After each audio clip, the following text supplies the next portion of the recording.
meeting of the Medford School Committee will now come to order. The secretary will call the roll. Mrs. Medford. Present. Kretz. Here. Mrs. Mistone. Here. Mr. Ruggiero. Here. Mr. Russo. Present. Mrs. Vanderpool. Present. Mayor Burke. Present, 7 present, none absent. All please rise and salute our flag. I pledge allegiance to the flag of the United States of America and to the republic for which it stands, one nation, under God, indivisible, with liberty and justice for all. Ms. Vanderkloot, you're blinking. Is that an error? You're blinking. No? Thank you. Approval of minutes of December 18th, 2017 meeting.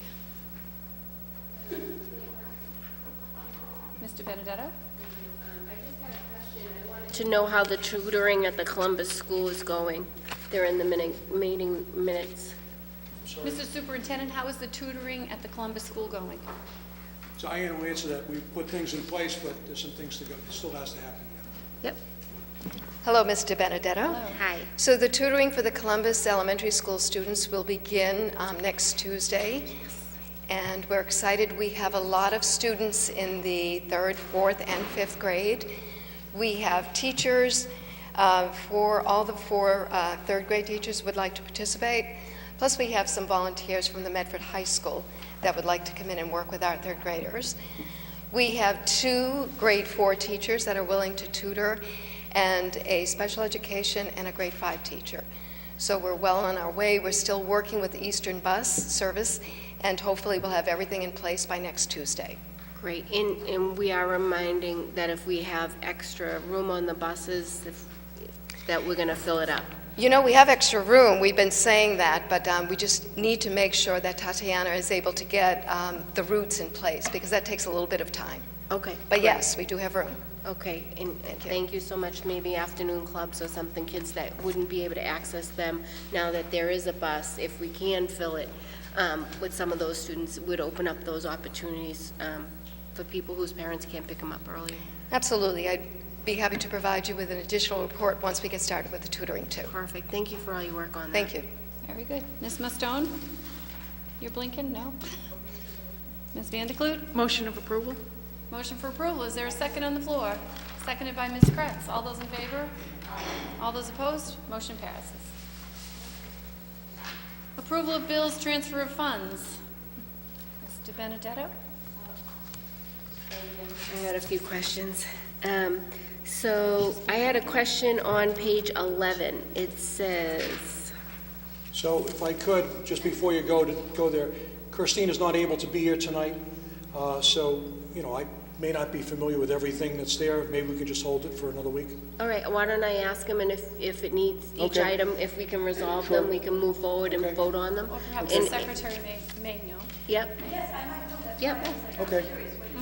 Page 11 of 19, under 3/4 of the way down, it says Middlesex Partnerships of, or for, and it's in the amount of $3,376.81, and it says pending classification. So I was just wondering what that was for and what classification that would be under. And you may not know that. I think it's the grant. I think it's the grant. I can answer that. Yeah, I was thinking because it was right under the tuition reimbursement, so that has something to do. I can answer that one.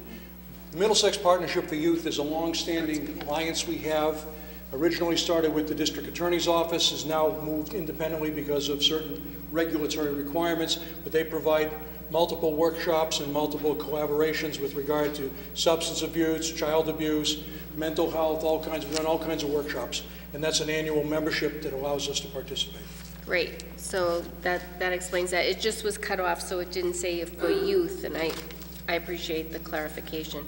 So the next question is on page 15 of 19, and it says Commonwealth of Mass in the amount of $3,025.85, and it says return to grantor for classification or account description.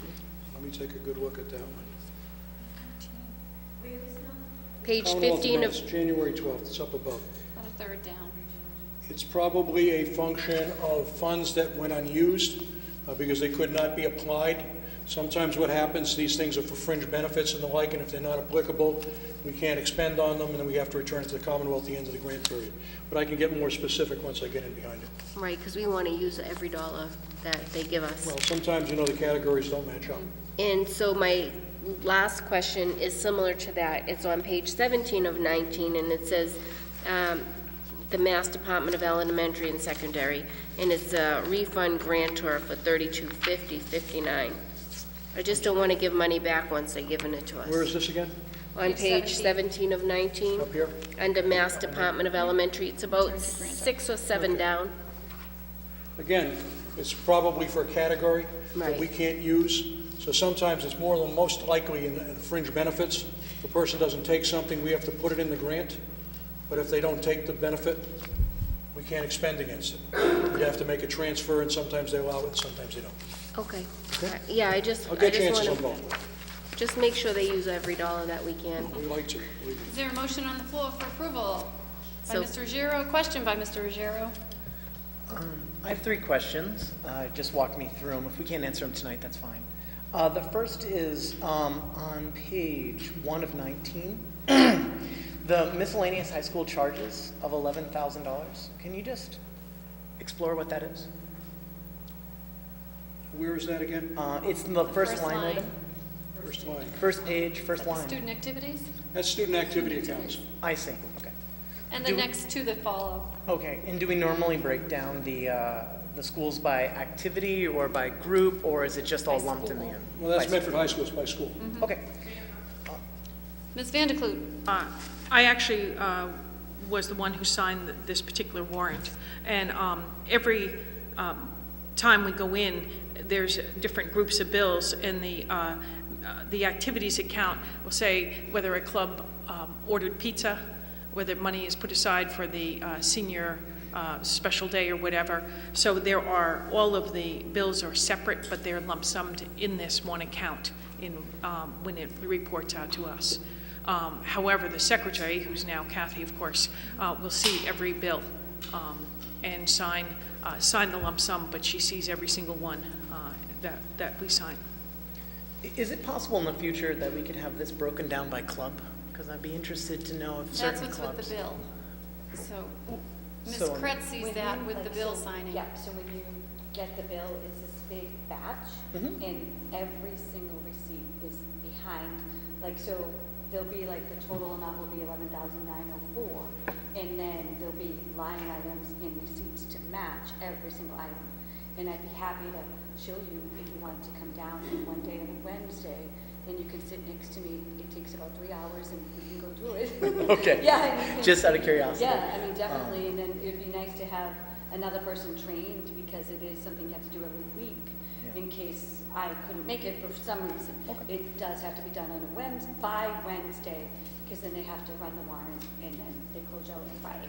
Okay. So, yeah, so anytime, just text me and you can come and see. It's really, it's interesting, because even glue that's 98 cents, there'll be a receipt for. Honestly, 25 cents, I've seen receipts. Yeah, it's been very, very interesting. This next line item for the, it's on the same page. This is the American Alarm Company. Is this are every quarter, or are these monthly charges? I'm just curious about that breakdown and how, Just and how whatever that line appears. item works. American Alarm. Yeah. So American Alarm is involved with our security and camera systems and the like. I don't know the specifics of each one of these, but I'm sure it's tied into the fact we've just installed additional security pieces. And I suspect that those are charges that are associated with that. I see. Okay. And I believe I have one more question. On the West Medford Auto Supply, this is the last page, on page 19 of 19. So is this a wholesaler for our automotive department? I just The wanted to vocational clarify. program, yes. Vocational for the automotive. That's it. Thank you very much. You're welcome. So motion on the floor, seconded for approval. All those in favor? Aye. All those opposed? Motion carries. Thank you.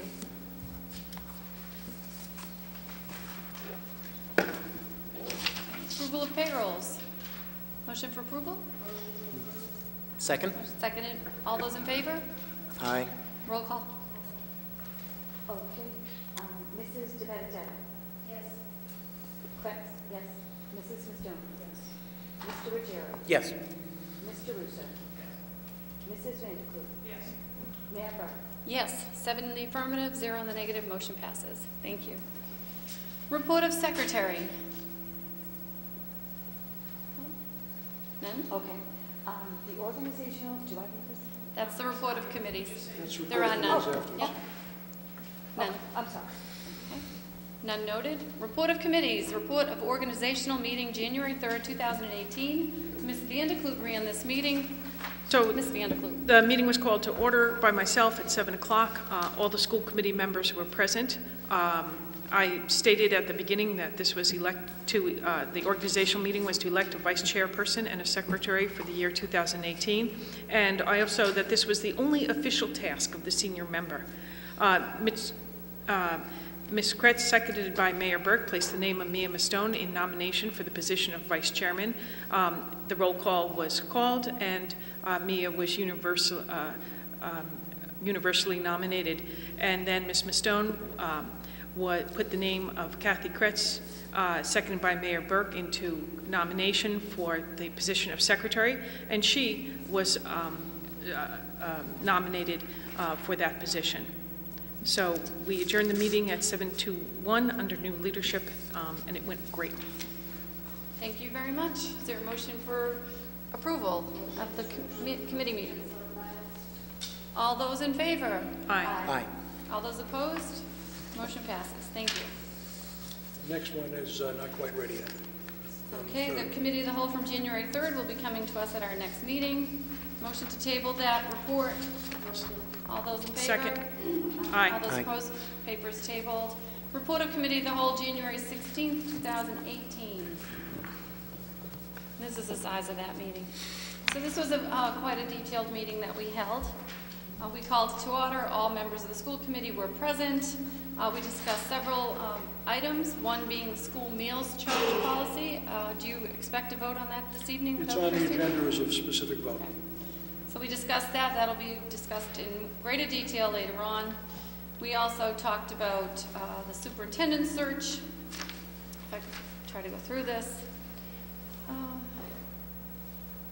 Member Vanderklut expressed the following. She made a motion during our meeting that due to the number of unexpected internal local candidates, potentially is only 2 persons, since we all want the best options, we should consider opening the search to external candidates as well. Rather than a 2-tiered search, the school committee should conduct one full search, which would include both internal and external candidates. We voted during the committee meeting to adopt that, and that is the way we are moving forward. We also had the McGlynn PTG issue that came into our committee of the whole, and we heard from the committee treasurer, Jane Wright, in regards to the various topics that were discussed both in the press as well as in social media.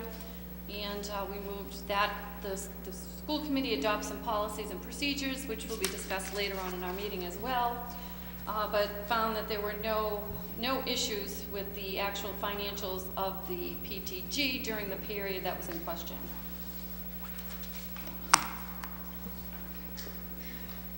During our subcommittee meeting on the superintendent search, we also looked over the application form, which we approved. We approved a survey that the committee had been charged with putting together that will go out to survey Monkey at some point. We also voted to utilize the Mass Association of School Committees to be our administrative arm for the search. I actually met with them this afternoon, and they're aware of everything that we did. We'll be sending them PDFs and Word docs of the documents thus far that the committee has worked on, so that they can work with those and then input some of the dates. I have a litany of dates that I could list to you, although I'd rather type them up. We'll get them typed tomorrow and I'll circulate them. But the search committee orientation, we're looking to start on February 7th. As you know, we did a press release today, including a copy of the application for those that are interested from the public to apply to be on the search committee. And that has a closing date, I believe the 29th is the when we should get all applications back in.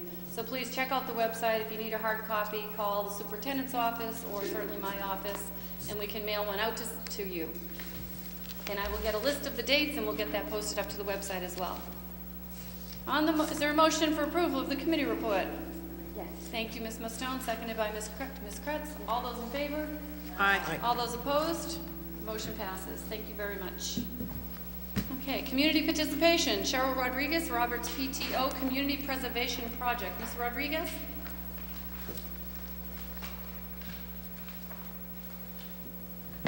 Hello. Good evening. Hi, I'm Cheryl Rodriguez. Do you need my address? Or 281, I live at 281 Park Street. I'm an active parent volunteer involved in the Roberts PTO, and one of the things that I do for the school is that I apply for grants. So since I'm here, I wanted to let everyone know that we did receive a $5,000 grant from the Lowe's Toolbox for Education. It covered about 90% of the cost for 25 Google Chromebooks, the software, and the cart that is now in the school and will be ready for circulation at the end of this week. Excellent. Very good.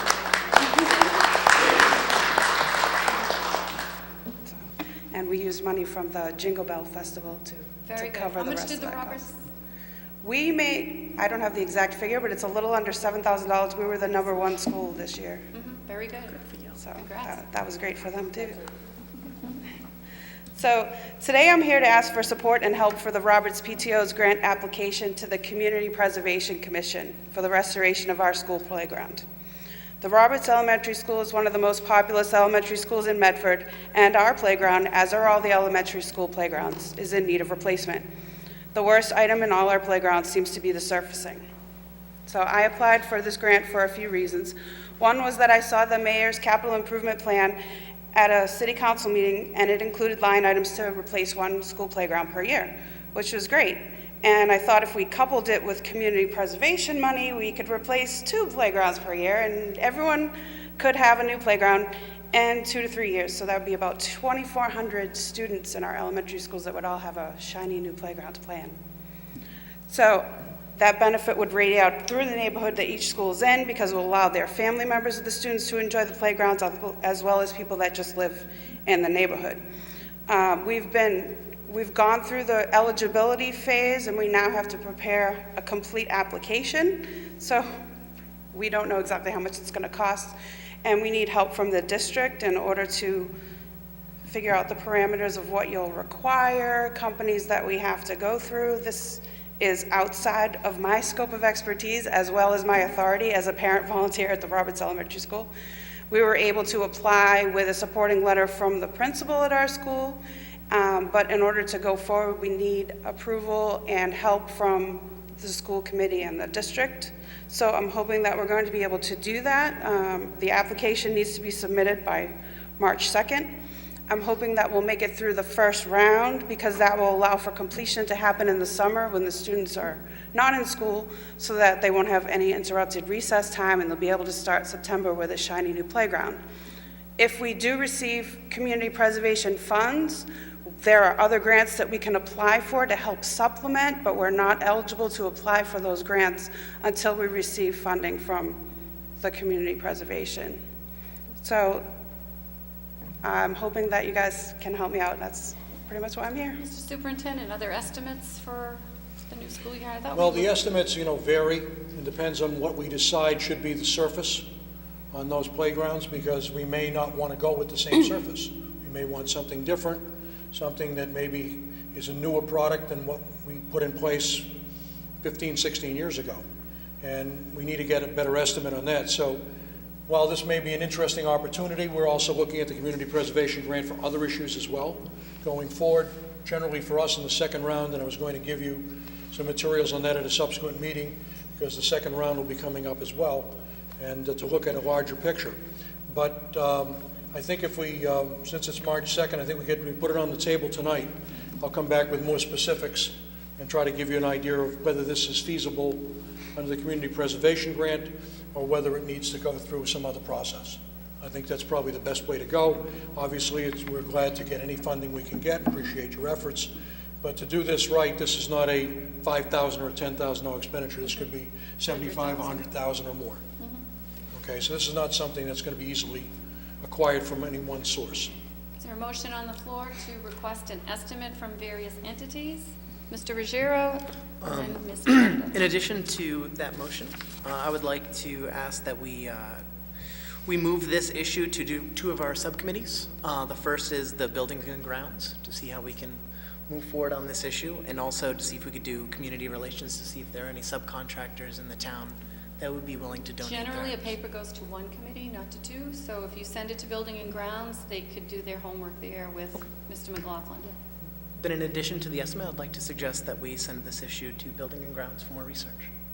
On the motion that the paper be seconded by Ms. Mostone, sent to the Building and Grounds Subcommittee, Mr. Benedetto, did you wish to speak on this? I remember recently walking the playgrounds, and that some of this preliminary work John might have already done, and had ideas for different materials, so it's not a new idea. It's something that we know that we're in great need for. And some of the research might have been done, but we need to decide what products are best. But I believe that we should work with Cheryl to move this forward right away. This was on my wish list when I saw this. Thank you for taking it and running with it and making it come forward. So I would like to move forward with this. And I'm sure Mr. McLaughlin already has some ideas of where to call and what types of materials people are using. There's a motion on the floor, seconded by Ms. Mostone, to move this paper into Subcommittee Building and Grounds. All those in favor? Aye. Speak on this? Ms. Van der Kloot? I just wanted to thank Cheryl for coming before us. Cheryl, you're great at searching out opportunities to get money for the students at the Roberts, and I really appreciate that. Thank you. On the motion, all those in favor? Aye. All those opposed? Motion carries. Thank you, Ms. Rodriguez. Thank you, Cheryl. Point of clarification, Ms. Mostone. I can call a subcommittee for buildings and grounds. Erin, Kathy, and I are on it, and we invite Cheryl, and we can all, Yes, and John. where's she go? Cheryl? Yep. So we'll meet. So Erin, Kathy, and I are on the subcommittee for buildings and grounds, and then I'll just email us all to get together. Public meeting, it will be posted for 48 hours. Got it. In compliance with open meeting Okay. law. All right, thank If you. you want it on the next agenda, it has to happen in between now and the next thing, so she has a March 2nd deadline to submit. So before February 2nd. Right. So before February Yeah. Very good. Report of Superintendent. Report on MASC participation in superintendent search. Mr. Superintendent. So Mayor and members of the committee, earlier in the minutes, you heard that we approved retaining Massachusetts Association of School Committees to be our agent to advance the search. This afternoon, the mayor and I met with Glenn Kuchar, the executive director of MASC, and went over all the different functions and activities that they can assist us with. And it's quite substantial. And as you know, because we pay dues, you know, we're not incurring an additional charge, which we might if we contracted with someone else.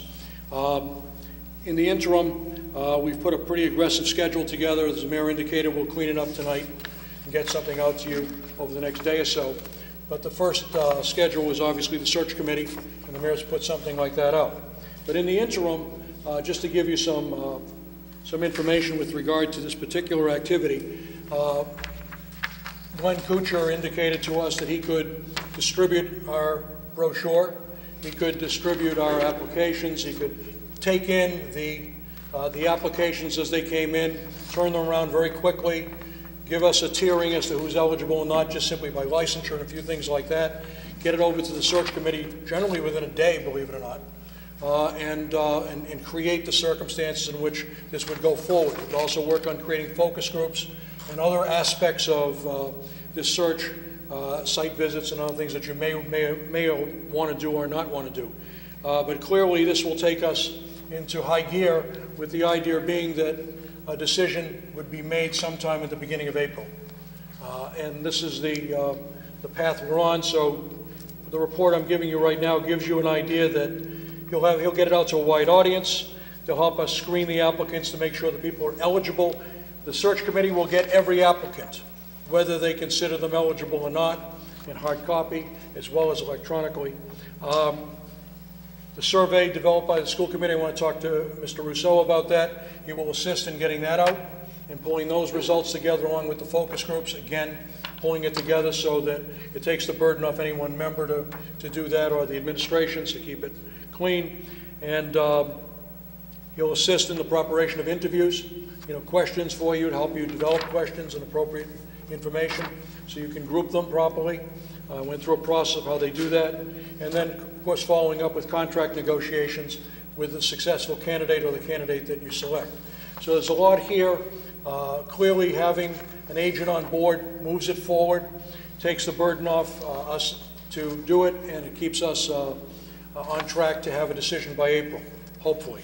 Now, the one thing that we've got to understand is that when materials come in, it's confidential at this point in time. Just because you get something doesn't mean you go talking about who applied, because people are entitled to a certain amount of privacy. Once it reaches the finalist stage, privacy's off, and then people can see it. There'll be public interviews. There'll be all the kinds of things that will give the community total transparency as to the process. It's very extensive, and I think that based on the discussions we had today and based on what you will learn in the next few days, that you will see this as a very, very wide open search. It's intended to bring in candidates around. He's in Lexington tonight. I think Lexington's about to make a decision tonight on its selection, and a few other communities that'll be moving forward. And I think we'll be starting to see pools of candidates come into our program. So with that, I think that gives you an update on MASC's involvement. Quickly came to the table with us today. Remember, we only did it last week, and quickly came to the table today to work out some details. At this time, I really would like to thank the committee that got together to put together the survey, led by Ms. Vandekloot, Mr. Russo, Ms. Kretz, formerly Ms. Cunyo, also served prior to January, along with Jenny Graham, a parent who stepped up and actually put the brochure together, a really nice-looking brochure demonstrating the strengths of our community. So I just want to thank all of you for your hard work in such a tight little time frame. And if you do have any of the documents, including the survey, if you could get it to us so that we can get it to Glenn, so he can start to get them formalized and out the door. Just if we will, we have to go over a couple of things because it's on your account, and we need to move it over. A couple of technical things that we can have to do. Okay. Did you wish to speak, Mr. Russo? Mr. Ruggiero, I'm sorry. That's fine. Superintendent Belson, is it possible that Glenn could put on a presentation for the community? Because he's seen a lot of these superintendent searches. It would be really helpful. He is. He's going to actually put together focus groups for not only the citizenry at large, but also internally for teachers and administrators. We will not be at the administrative meeting because they like to kind of do things with just him. But he will be putting something on for the public as well as the school committee. And the ultimate search committee as well, to say like the do's and the don'ts. There's certain questions just legally you cannot ask. So everyone needs to be apprised of that and stick to that because it's a discriminatory practice. So he will give us all guidance as we move along. And tomorrow I'll have a group of dates that shows when we think we're going to hit these milestones.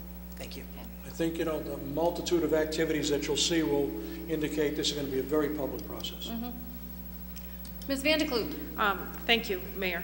I just wanted to mention, though, and I'm all for the MASC and taking over this. When we voted on it last week, I put it forth. However, I do think that there is a cost incurred, and it's an appropriate cost. I don't think that all of these services are completely free. So since you said free, I just don't want to mislead anybody in that. Well, there'll be some cost for materials that we have to pass out and things like that, but we're not talking about search consultants so much, based on what I've talked 10 about. or under. Right. But we'll get a... Right. I think he gave us the number around 9,000 or so. So That's for full search done by them, totally by them. We've already put some things together. We've already done quite a bit, so it's different. It's Great. different. We'll get a number, but the number is not what would have been for a full search if they did it from scratch. Okay. I just wanted to be clear. Yeah. Very good. Is there a motion to accept this report and place it on file? So moved. So moved. Mr. Ruggiero, Ms. Kretz. All those in favor? Aye. All those opposed? Motion carries. Thank you.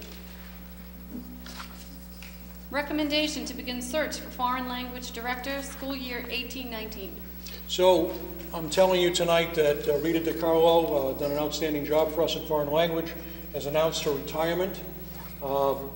It's an important area for us. She spent over 30 years, and I'm telling you that I want to begin the search at this point in time for her replacement, and we will do it the usual way we do it, where we have some candidates come in, we screen them down, and then we give you a chance to look at the top 3 candidates that come to you, and you give us feedback, and then we make an appointment.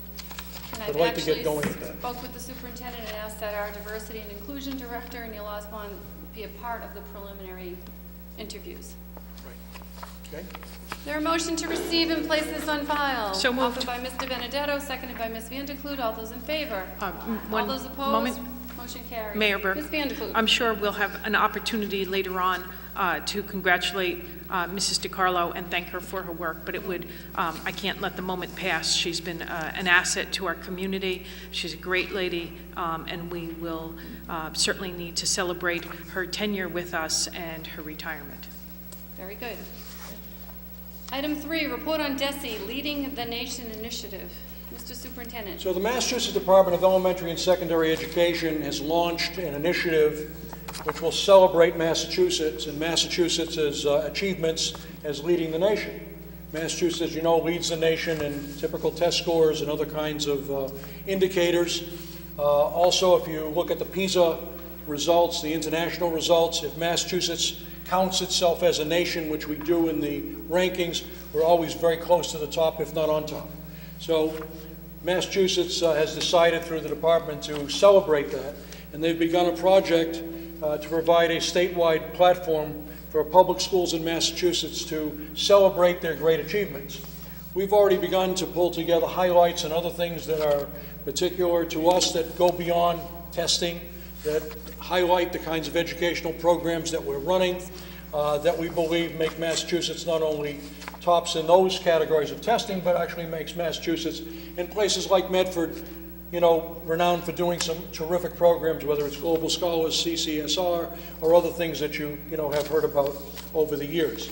I want to make you aware of it because we're going to start to ramp up very soon, and we hope that you'll all participate, and you can see some of the things that are going to go on statewide at the State House and other activities, which will give us an opportunity to highlight our school systems. We'll also use our various media to talk about the things that are going well in our community and neighboring communities or things we collaborate with.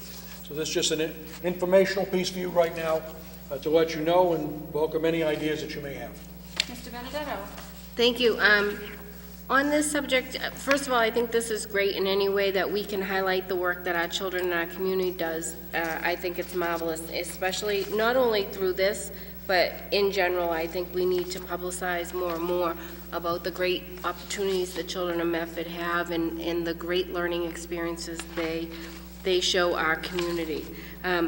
Based on that, I also wanted to ask you about the new commissioner for DESE, and they finalized down to 3.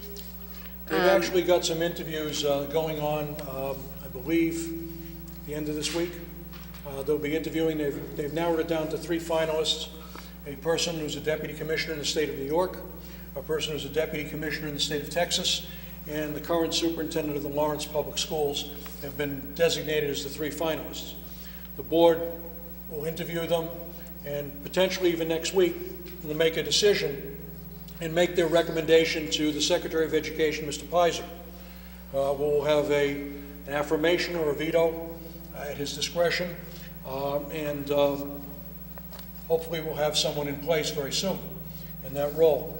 When that person will actually take office, I don't know. It probably depends on their current contracts and their current obligations, but I assume that in the interim, Jeff Wilson will continue to be the acting commissioner until that person can actually assume the role. So we expect that to happen fairly soon, and I'll get you posted as soon as I know. So in addition to that, any idea of what direction any of these new commissioners are going to go and what new? They've named 3 finalists. I mean, you know, so if I want to speculate, you know, I might have thoughts, but I mean, it'd be inappropriate. Okay. I just want to keep a close eye on this, and I know that you do.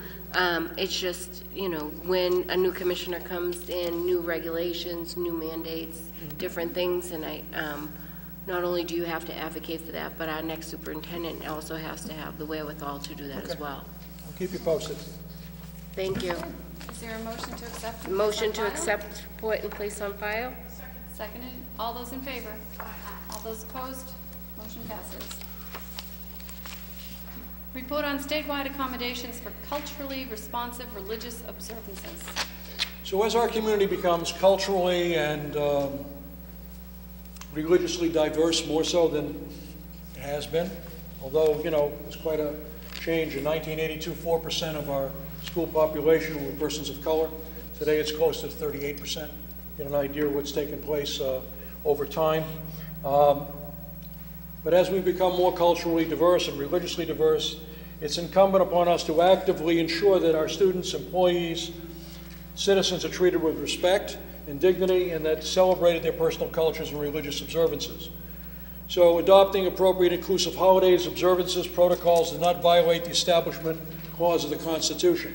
There's a difference between establishing religion and just allowing people to celebrate. It's a distinct difference. Rather, it protects it by recognizing the rich diversity of people's experiences. Massachusetts laws prohibit discrimination in all its forms. The best way to ensure that discrimination does not occur is to educate our students and community through positive learning and experience. We must always seek to move forward, to go beyond toleration to understanding, and enlightened understanding for both our diverse and common human heritages. The topic is far too involved to have a broad discussion this evening, but we need to invest more time through focus groups and additional sessions. In the interim, I've provided you with some materials in preparation for a more robust discussion, and we certainly will include people in our listed holidays and other things that deal with inclusive practices that have been put out by various agencies that are known for their expertise in this area. Obviously, you know, this is not only a local thing, it's a national thing, it's a statewide thing, and for us to be in the forefront of it is very important. A lot of good things happening in our community already, but the price of doing the right thing is eternal vigilance. We have to be diligent with it, you can't let it slip, and we have a lot of things going on. And different things will occur, and there'll be some people that perhaps don't understand it, but it's our job to make sure that everyone feels protected and feels safe, and that we don't have any situation where a person feels isolated because of the policies and practices of our school system. Very good. Motion to receive and place on file. Ms. Mustone, question? Sure. So you had listed on our packet, the state of New Jersey has a resolution, the list of religious holidays permitting student absence from school, and there's a long list. So is that something that we could consider? Well, what we do is I'll probably recognize the fact that if a person's out for one of those holidays and documents it, there's an excused absence. Right, but we don't have a resolution on file. No. So is this something that we? No, just we've actually had a practice of doing this. So, okay, so you're just showing us all the, okay. Okay. Thank you. On the motion that this report be placed on file, all those in favor? All those opposed? Motion has it. Thank you. Report on protocols for school closing due to inclement weather. So every year we go through various stages of why we close school and why we keep open. And some people understand it, and some people agree, and some people don't agree. I found the last little while the people who are more aggressively emailing me are generally students. High school students in particular. High school students. Generally around 8 o'clock or the morning before a storm, I'm getting things being told that their life is being put in peril and we're endangering them and their families. And I write back to them as courteously as I possibly can. But for the most part, people do understand it. But I want to take a little bit of opportunity in between storms, if you will, to go over a couple things. So if people are listening, and we'll put it on our website again, they'll get an idea as to how we make these decisions. We want to keep open if we can. There are many youngsters out there who have no one supervising them if we close the schools. There are many youngsters out there who have no one feeding them if we close the schools. On the other hand, if conditions warranted, having youngsters out in the cold and driving snow, possibly with vehicles sliding on the road, has to be balanced with our decision to open the schools. Parents always have the opportunity to make a decision. And if they document it that they kept the youngster home because of, the weather, and we have a reason to believe that the weather was that way, we will provide an excused absence. If in fact a youngster comes to us late on a day when conditions are such, rather than delay the whole day, which could mess up a number of things for a number of people, we won't mark them tardy, to the extent that there's a reasonable arrival. Now, if they come in 2 minutes before the closing, we might think that that's not reasonable. But if they're an hour or so late, that's not a a bad problem for us to recognize that as part of travel conditions. So we're entering the winter season, we're in the winter season, and from year to year, we may have more or less closings because of weather, or cold, or any other number of reasons, or for some reason that there's a building problem, or a safety problem that's different. We will use our media to inform people. We use all the television media. We use our own media to put things out. We use robocalls. We do everything we possibly can to let people know as soon as possible. Now, this last storm had to wait till almost 6 o'clock in the morning to take a good hard look to see what would come in. Now, I knew in this area we weren't going to get much snow, but a little to the west and a little to the north and the southeast, they got snow and they got bad conditions. So that was a tough one because we weren't sure what would actually happen, how it would track. The one before, people asked me, why didn't you call off school on that Tuesday when it was cold? If I had called off school on that Tuesday when it was cold, we would have been out Thursday and Friday anyway. We would have had one day of school that week because Monday was a holiday. So sometimes you just have to balance it a little bit and think about what's going to happen. You also have to think about the fact that teachers and others come from distance. And if they have young people of their own that have to stay home with, they may not come in. Or if they have the travel arrangements coming from the north or the south, it may not work for them to be in and on time. It may not be a productive day. So these are all kinds of considerations. If we have to pay attention to whether DPW and the contractors can clear our lots, whether we think that the buses can actually make it out and go the various routes, whether the bus stops and the sidewalks have had an opportunity to be cleared to the greatest extent possible, although it's never perfect. It's very rarely perfect. So there's a lot of considerations that we have to look at. I do talk to area colleagues as we come into this kind of season, and we take a look and see what's happening, and we try to make decisions that way. But it's very important for people to understand that schools provide safety, it provides warmth, it provides nutrition to many youngsters. And we don't take school closings lightly. But if we think that safety is an issue, if we think that we can't clear the lots, we don't think we're going to have a productive day, we will call it. And I will try to call it as early as possible, often the night before. But some days it's not, we don't know until 5 o'clock in the morning, just the way it is. Ms. Vanderklut. Thank you, Mr. Superintendent. Recently, the DESE put out some new, I don't know, they didn't come up with regulations yet, but new discussion about possibilities of having students do work that had been prepared for them so that if we had a elongated time out, there was an option other than tacking on school days at the end or whatever. I haven't read it completely. I was thinking that we would be talking about it. I definitely think, though I understand that it's complex because you need to make sure that all students can access the work that the teachers prepare for them, and that is tricky in our community where not everyone necessarily will have access to a computer, but many will have access to phones now. You know, we're in a different age, and all the kids that come in to volunteer at the hospital, they're all doing their homework on their phones.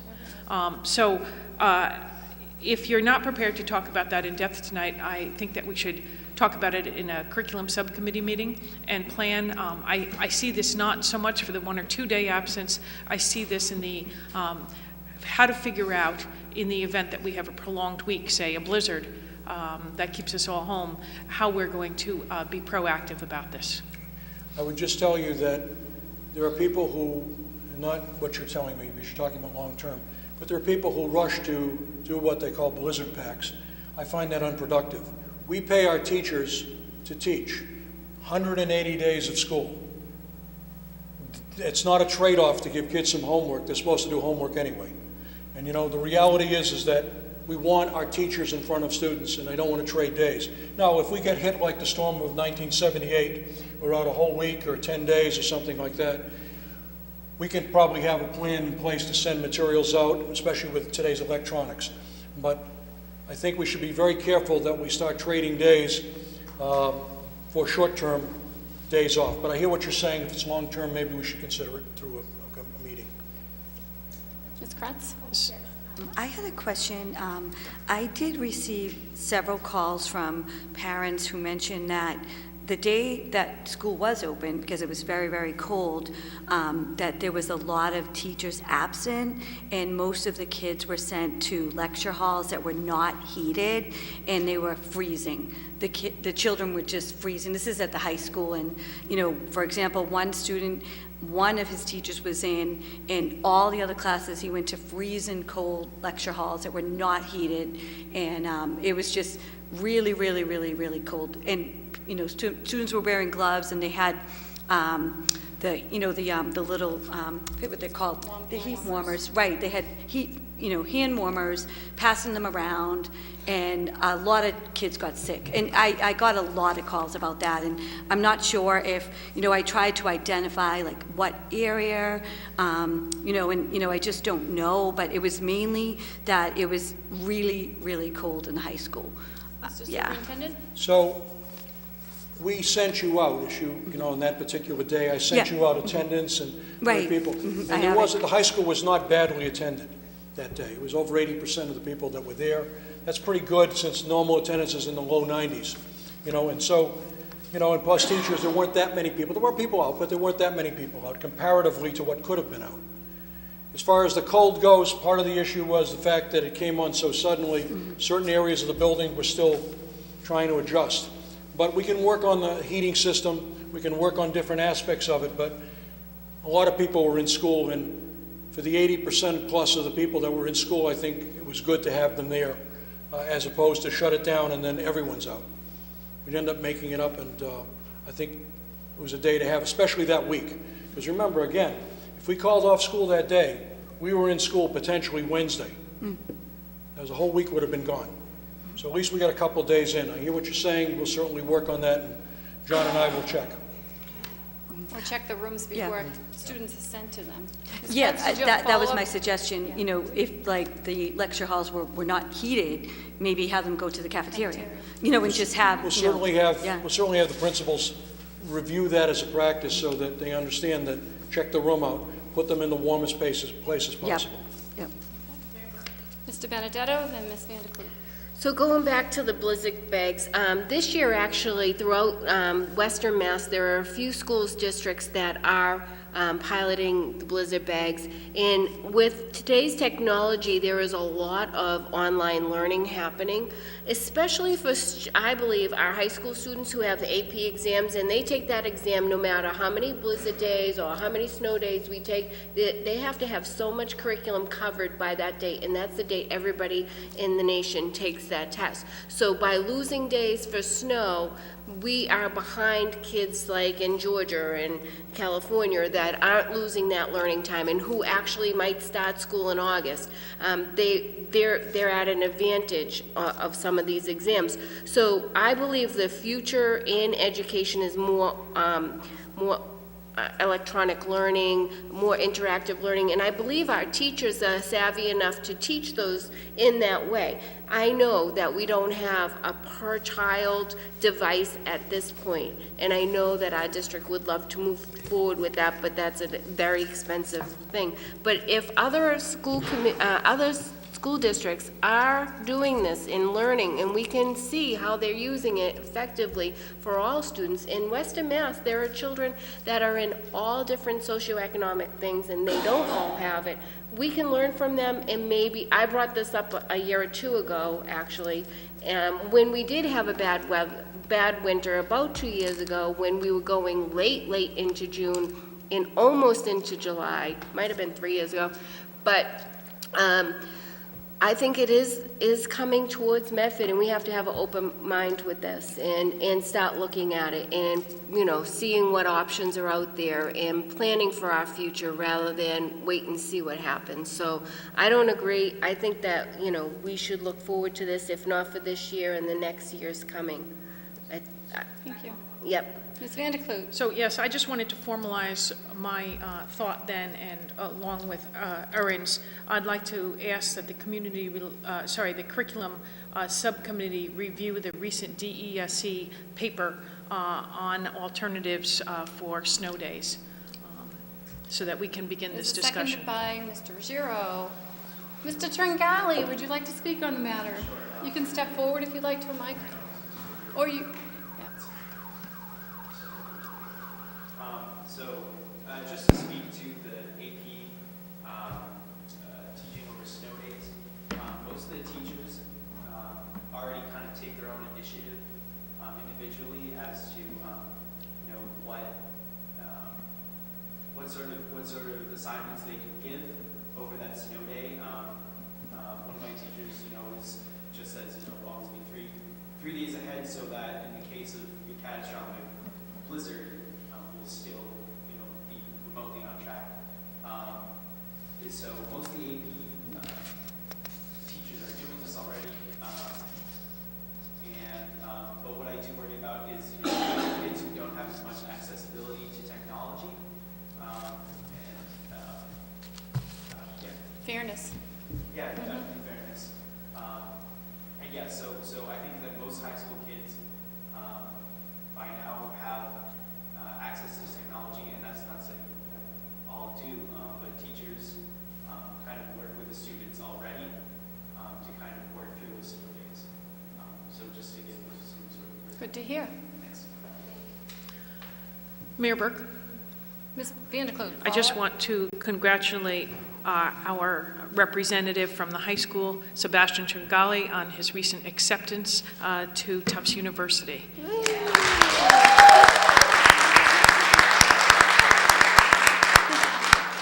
Congrats. Means he'll be nice and close. I know. Mr. Ruggiero? You were blinking? No? Second the motion by Ms. Vanderkloot that this paper be sent to the Curriculum Subcommittee to investigate the DESE findings on alternative ways of conducting school business on snow days or emergency days off. All those in favor? All those opposed? Motion passes. Item 6, recommendation to adopt oversight guidelines for PTO/PTG and other 501c3 organizations that support our public schools. Mayor and members of the school committee, we had an extensive discussion in a committee of the whole. And again, just to briefly summarize it, the organizations that exist to support our schools are all good people. They're working hard. They give up a lot of their time. They generate a lot of support for our schools.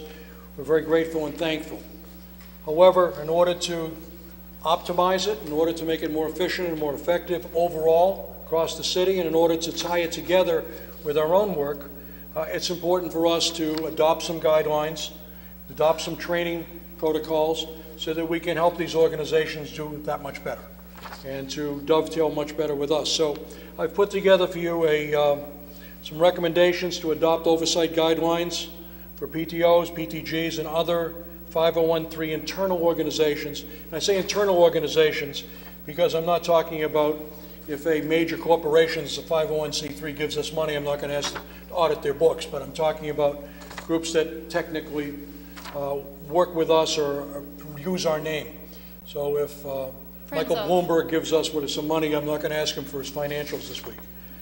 I guess he probably wouldn't send them to me anyway. But having said that, our Cummings Foundation, things like that, they give us money, and I'm appreciative that they do. But I'm talking about the internal groups that are clearly ours. And so I've listed 8 items, and I would ask that you approve them. I can read them off, or you can accept them as they're written. Let me know what you're... Would you like me to read them? Okay. Would you like me to read them, Ryan? Up to you. I can read them. 1, all PTG, PTOs, and other internal 501c3 organizations affiliated with the Medford Public Schools must be registered with the Superintendent's office annually. All registrations must be renewed by September 1st of each year. Now, registration is simply a process of recognizing that an organization exists, and if they're out in the street, that there's a number they can have, and if a person who's a member of the community wants to donate, they know this is a valid organization. And we also know that they exist, and they're using our name and raising money using our name. 2, all registered organizations. Ms. Mostone? Is it the same number every year for the PTO? That's the federal ID number? That doesn't change, That's federal not- ID that doesn't number. change. This would be an internal, this would be our internal registration. MPS 1234, or whatever it is, okay? It would just, I was just curious what the registration form you imagine will Just a very simple thing, but I want to know they exist. Yeah, who they are. You'll see it as it comes down. We all have questions. Well, it'll come down, you'll see it, okay? You'll see the things that will be on the form. Who the officers are, you know, and so on and so forth, where they're banking and the like. Just So if it there's- continues, some of it will flush It'll out, flush, and then it'll- there it'll can come be out. questions at the end. All registered organizations must submit bylaws, names of officers and board members, annual fundraising and expenditure plans, and a year-end financial statement. Obviously, we want to know that every organization has some rules. We want to know that they have a plan, that it's not just something. Now, if they want to modify it, they can let us know they want to modify it. I'm not running around trying to second-guess every move, but they should have a plan. And another reason for that is the fact that, if everyone hits the same bank and everyone hits the same business over and over again, we're working on our community pretty hard. And also, when the school department goes to them for various things, they might say, "But I already gave." So it's important for us to know who is being asked for money, who is being repeatedly asked for money, who is being repeatedly asked for services, and whether or not it interferes with something that might be a larger project that the school department might be able to do for the greater benefit of all. If I could just interject, I just asked you guys not to, but you don't know who you're going to go to at the beginning of your year. That You have an idea. happens over the course of the year. No, you generally don't know. Well, You hit everybody, sometimes you focus can- on one, but it's dependent upon what you're trying to accomplish. you can modify it. You can make changes. It's a projection. It's like our budget. We project certain things and changes happen during the year. I mean, it's just nature. You can just send in a note and say we did something different or we added something. Now, maybe it doesn't have to be that tight. Let me keep going and then we can hit it all, okay? Because some of these things are sort of intersect with each other. 3, bylaws must clearly identify how a person becomes eligible for membership and how a person becomes a voting member. Distinct difference. I mean, person comes to a meeting, they may be a member, but if they've been to one meeting in 3 years, do they have the right to make decisions for a group of people that have been, working on it for an extended period of time? That's a decision people can make. Bylaws must identify what is a voting quorum. Some of them, 3 people in the room could be a voting quorum. Is that a voting quorum? Do you have to have so many members of the executive board to be a voting quorum? Do you have to have so many members of the established membership to make a major decision? Bylaws must provide detailed information how, when elections for officers and board members will be implemented. When is it going to happen? What is the process? What is the distribution of information so that people know that an election is coming? Expenditures of funds must be done in coordination with the principal to ensure that supported programs, activities, and materials are consistent with the school's program and do not distract from the main mission of the school. Can't have an organization decide to buy a new curriculum that is counterindicative to the ones the school system has adopted. We can't have people planning trips that get in the way of testing, or planning trips that come just as the testing season is about to begin, or planning trips that are not tied to the curriculum in an important way. Maybe once in a while, but not all the time. Remember, we only have 180 days of school. We want to make sure all of them are used properly. The public schools, through the superintendent's office, offer training to each entity. We want to make sure they all know what forms they have to fill out, if they're raising funds, if they're a nonprofit. We want them to understand regulations and ordinances, what they can do. If you pay somebody money, and you pay them a certain amount of money, guess what? You've got to give them a form, or technically you're paying them under the table. It's not acceptable. If you're giving people money as reimbursement for what? What are you requiring? I mean, tonight you asked, about slips and things like that. It's all heavily documented when it comes through the school system. Are we documenting these things? Gives us an idea of those things. And if a person doesn't participate and doesn't become these things, then we maybe decertify them and say, look, we're not going to register you. You're not going to be an allowable organization because we can't track what you're doing. And then an annual report should be made to the school committee about all the organizations that exist and their general thing. That may not be every expenditure they have, but it certainly should give you an idea of what started the year, what ended the year, and the main activities and the like that they had, and if they had an election, did they change officers? If there were special circumstances, was it reported? And I think if we do something like that, we'll have helped these organizations be that much better, and we'll help ourselves as we try to coordinate their activities with our initiatives as well. So I guess the floor is open for discussion. Mr. Benedetto? Thank you. Thank you for this. I think it's a good place to start. So in the title of it, recommendation to adopt oversight guidelines for PTO and PTG, I would like to have friends of as well listed, not as under other, but directly PTO, PTG, and friends of groups. Because I just want them to realize that they are included in part of this, and the oversight will also include them. And I would like to add a number 9, register any event that uses our building through community schools so we can track how much our schools are being used and which schools are being used the most, so that way we can allocate funding for maintenance and repairs and custodial services and extra paper towels and toilet paper to those buildings, and, you know, extra cleaning if that's necessary, and to track where in the city we're using a lot, like, and maybe we need to move it to another side of town so other people in the community can go that don't drive or have an opportunity to attend different things, especially if it's a big event. Okay, so those are the type of things I'd like to see added. Thank you. Mr. Russo? Yes, thank you. So the response I got from some PTO members when they saw this was interesting. It was sort of like, well, that's it, I'm done. That was pretty much... I'm sorry, you didn't hear that? That's it, I'm done. I'm not doing the PTO anymore. And, you know, most of this seems to be solving a problem that doesn't exist. The financial aspects about having some kind of a reporting on the finances makes perfect sense.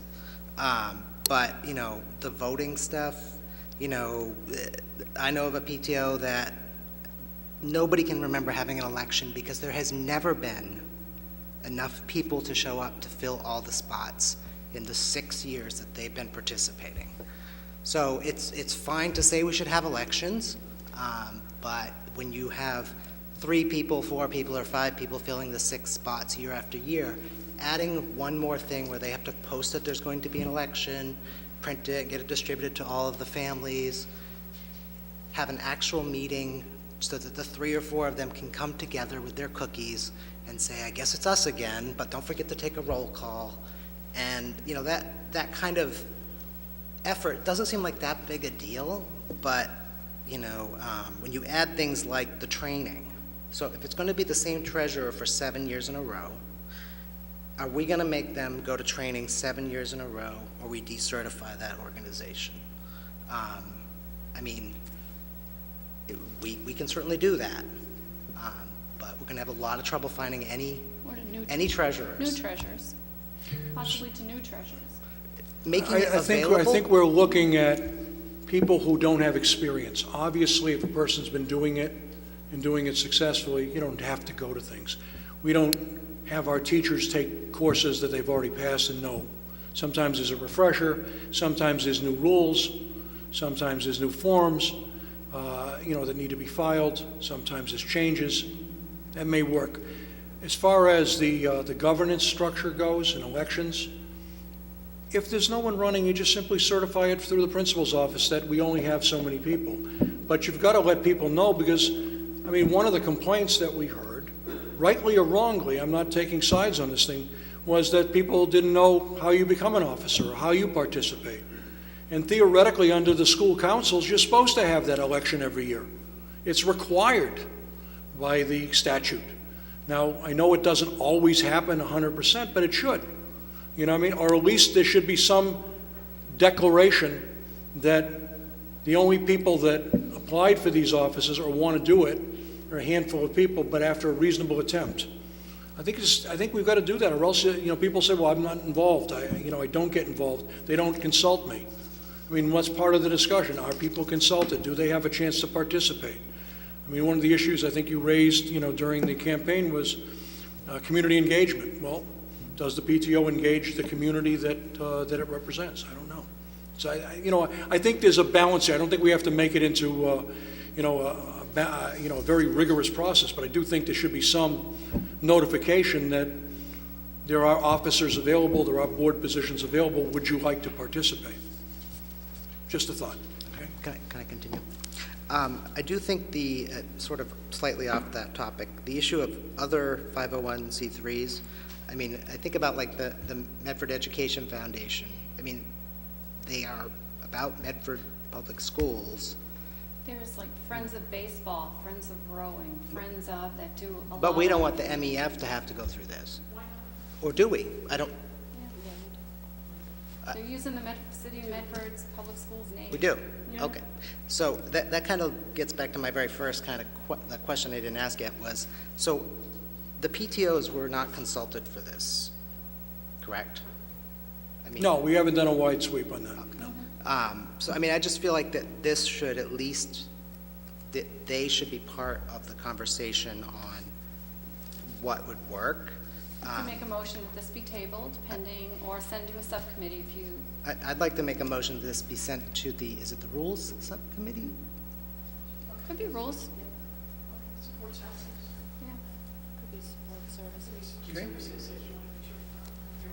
I'm on Support Services, so I would certainly be happy to send it there, if that's okay. It's your motion. Yes, I'd like to make a motion to send this to Support Services to create forms. Is that On the the motion. appropriate subcommittee? Let's understand what these subcommittees are supposed to do. Yeah. Support Services deals primarily with services that support the educational program. This is more rules of the rules of the operation, But he's the I'm just trying to clarify it for you, because, I mean, if you want to keep some integrity to your subcommittee assignments, you can do what you want, but I mean, but keep your integrity. I'd like to make a motion to send this to the Rules Subcommittee. On the motion, as seconded by Ms. Vandekloot, did you also wish to comment prior to calling? I did. Ms. Vandekloot? So I have first, the first thing I wanted to suggest or say that it also included all of those booster clubs or athletic support groups as well. I think September 1st is a bad day to pick because it's, often Labor Day weekend. I think it would make more sense to change it to September 15th or September 30th. Okay. I understand a year-end financial support, saying, the relative wealth of the, where they stand. However, I get really uncomfortable, and you and I have had this discussion many times, when you start wanting to sound like, Mr. Superintendent, micromanage who's going to go to what bank and whatever. We can't do that. Okay, we just can't do that. We understand, and if you were seeing all of them and you wanted to draw people together and have a discussion, that's be one thing. But I get really uncomfortable with the thought that you're going to tell the Medford Educational Foundation, or of which I, belong, or a McGlynn PTO member or Columbus whatever, that, well, they can't have that fundraiser because somebody else is doing it. So I just want to put that out there and say, makes me real nervous when you went down that path, and I don't think it's appropriate. I think when you get to number 6, expenditures of funds must be done in coordination with the principal/administration or whatever, because for instance, the Medford Educational Foundation, we don't. We have a principal sign-off sheet. However, we've been known to work closely with administration to make sure that we are, in fact, not funding a program that would not be appropriate. And when I spoke up before, I do believe that the Educational Foundation would, in fact, benefit from something. Because we are a 501c3, and I think everybody who is a 501c this, you are required to have bylaws. Now, how formally you play them out is another thing, but somewhere in your organization, at some point, you have had bylaws, because if you're a 501c3, you needed to have that, you needed to specify how the offices worked. So even though, Paul, I understand what you're saying and your concerns, some of that actually is called for by the nonprofit status.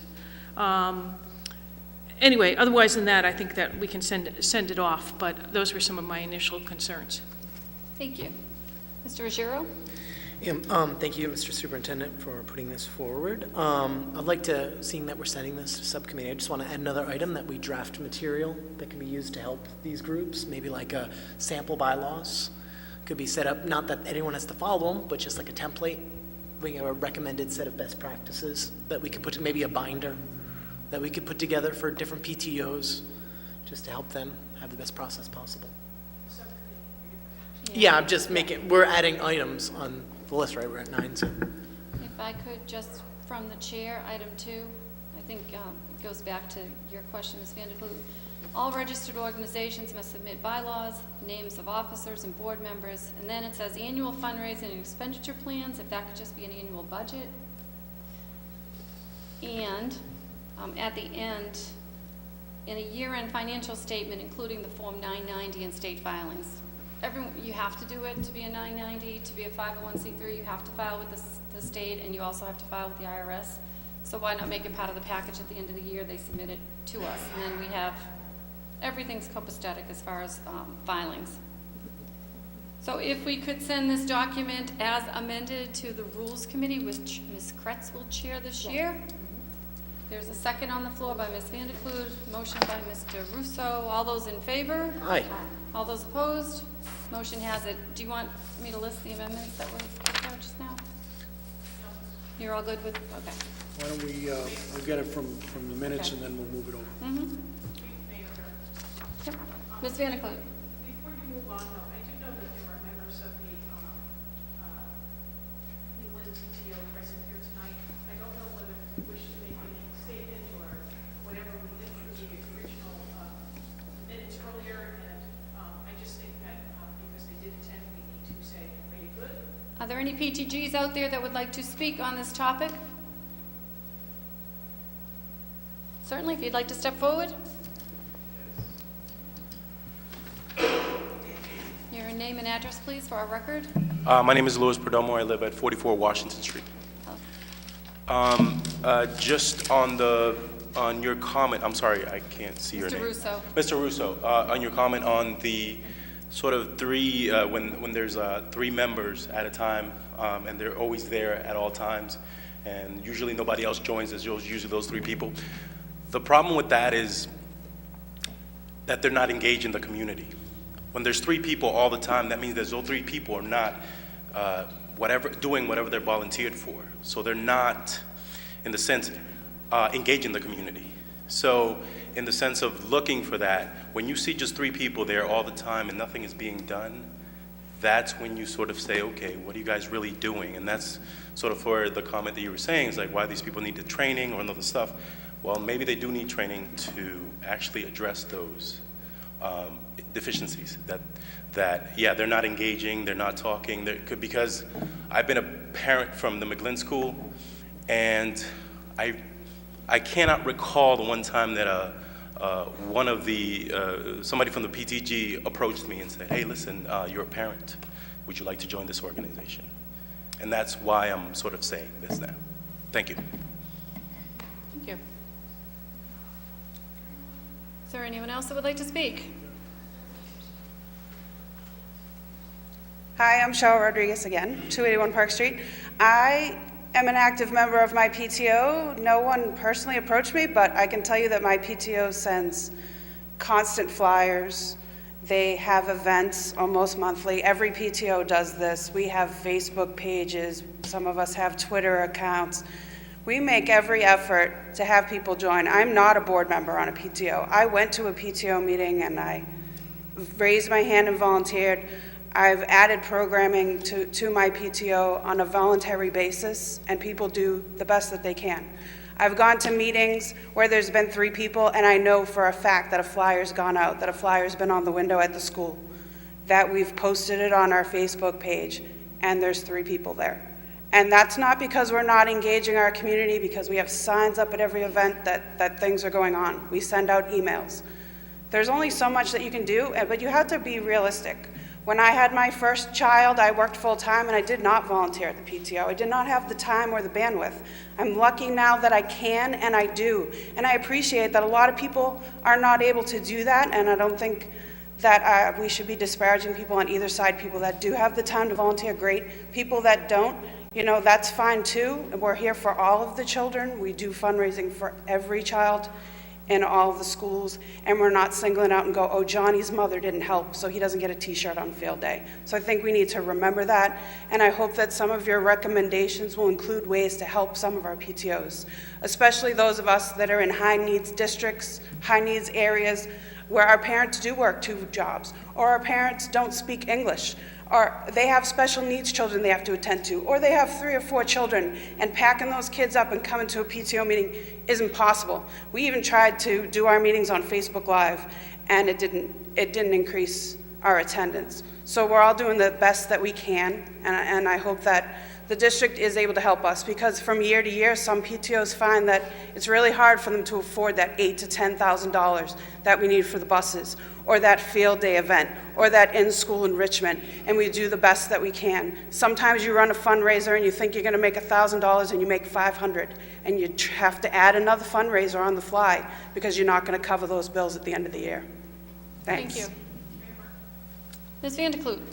It would be a shame if this conversation ended with any thought that we're not appreciative of the extraordinarily hard work of our PTOs, PTGs, booster clubs, and any other organization that gives of their time and effort to raise money for our students. I know from experience, I know from my time on the school committee, and before that, how hard people work and how often it is a very small group of people in the end who really bust their butt night after night, making sure that all of the money is raised, that the kids get the opportunities. And so I just think that it's really important. You know, many of you won't remember this, and the only 2 maybe in the room right now might be the superintendent and Diane Caldwell. Remember that before I was on the school committee, one of the things that I did was an event called It's Your Night to Shine. And that was a thank you to all the volunteers, all the PTO members who busted their butts, because way back then, as someone who was just beginning in all of this, it was so clear to me that there were a few people who just kept things going, and they were all, blessedly, that it's always somehow worked out that we have a group of parents at each and every school who will take this, and sometimes it's because the void, they see that no one else is there and they step in and they make it happen. So within all of this in this discussion, by putting in something like this, ultimately the desire is not to just oversee and enforce and say you have to do one more thing, but to be helpful, to be positive, and always to say thank you so much for the work that you do. Very good. Mr. Benedetto on this topic? Yes, thank you. So on our agenda on the back page, there's a listing of reports that we've asked for, and if you look under requested reports, the first one was a report on PTOs, including how they're helping the community and what they are working on, and that was requested last April 7th of 2017. Now, it needs to be amended because when we spoke at our committee meeting recently, the superintendent said that he is planning to have all the PTOs come before the school committee between the month of April and May. So I would like that amended, that line item. And the goal that I had when I requested that last April was to bring the PTOs forward to celebrate the things that they have done for the school district and to bring them forward so the rest of the community knows, like, hey, at the McGlen, this is some of the things they've run, and they've run it for 10 years, and the kids still love it. Or, second graders get to go to the Science Museum, and the PTOs throughout the district have paid for the buses. Let's celebrate some of these things. And that was my goal back in April, because I just felt like people have less time to do that, and they're so involved with trying to get by, and things are a little harder for families now, or they're busier. And it was just a way to bring them in to celebrate the work and the time and the effort they did. My history has been started as a PTO president, co-president with Ann Rakucci, who was amazing. And I had a big mouth then, and I wasn't ready to be quiet, so that's why I ran for school committee, and I'm here in front of you now, and didn't run till my youngest graduated, because I felt like I had a big voice as a parent, and you all have a big voice. Everybody has a voice. Show up at these meetings, say what you need to say, ask us for what you need and what your children need. That's what we're here for, and we need to celebrate the people who have volunteered, done so much already, and before we ask them to do more, we need to show them that we do care and we are here to help support you.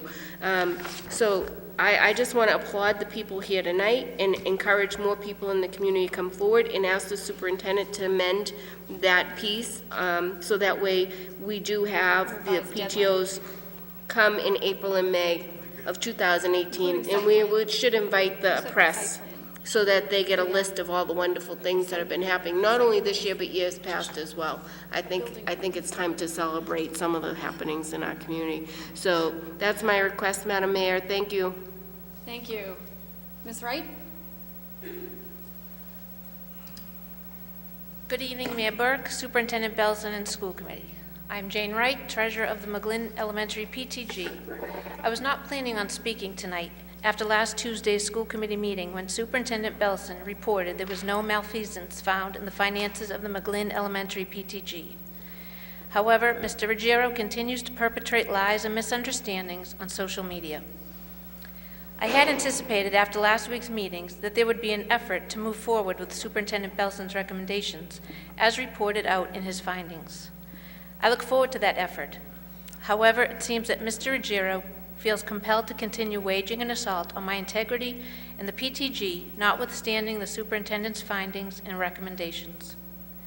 Last Friday night, Mr. Ruggiero wrote on Facebook how going to the press was, I quote, a hard choice on how to alert the public to lost donation money. There was no lost donation money, for if there was, it would have been reported in the investigation into the finances. At last Tuesday's meeting, I refuted Mr. Ruggiero's numerous quotes on how he tried to contact me many times over the course of a month. I produced my cell phone records from October 1st, 2017 until January 13th, 2018. Mr. Ruggiero called me once, on December 14th. Still, as he posted last Friday night, he is continuing to claim he made numerous calls, now texts, and Facebook messages. I received one call from Mr. Ruggiero on December 14th, and no other attempts were made by Mr. Ruggiero to contact me or anyone else on the board. On the phone, Mr. Ruggiero did not speak with me in a strong way, nor did he say that he had financial concerns that he needed to talk with me about regarding the PTG, as he asserted in one of his recent posts. As I said at last week's meeting, if I knew people were questioning the finances, I would have met with them that night, and I would not be here again.